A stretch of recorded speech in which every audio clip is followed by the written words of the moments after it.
বাংলাদেশ অস্ট্রেলিয়ার বিপক্ষে নাস্তানাবুদ হয়ে গেছে। ইতিমধ্যে 21 রানে 6 উইকেট চলে গেছে। বাংলাদেশ এখন ফতে ফতে অস্ট্রেলিয়ার বিপক্ষে। বাংলাদেশের 4 জন ব্যাটার ডাক মেরেছেন। সাদমান ইসলাম, তানজিদ হাসান তামিম, নাজমুল হোসেন শান্ত, লিটন কুমার দাস তারা ইতিমধ্যে ডাক মেরেছেন। মিচেল স্টার্ক 22 বলে বাংলাদেশের বিপক্ষে 5 পেয়েছেন। এবং এই বাংলাদেশ কত রানের ভিতরে আটকে যাবে সেটা আপনার মতামত আমার কমেন্ট বক্সে জানিয়ে দিন। এই বাংলাদেশকেই ইন্ডিয়ার রেকর্ড ভেঙে দিতে পারবে, নাকি সেই রেকর্ডের নিচে পড়ে থাকবে বাংলাদেশ? বাংলাদেশ কিন্তু অস্ট্রেলিয়ার বিপক্ষে ঘুরে দাঁড়াতে পারছে না। মিচেল স্টার্কের ঘূর্ণিতে জর্জ হ্যাজলউডের সুইংয়ে তারা টিকতে পারছে না।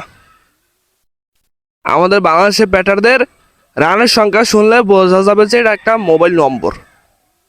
তাই বাংলাদেশ কত রানের ভিতরে অল আউট হয়ে যাবে সেটা আপনার মতামত আমার কমেন্ট বক্সে জানিয়ে দিন। ধন্যবাদ সবাইকে।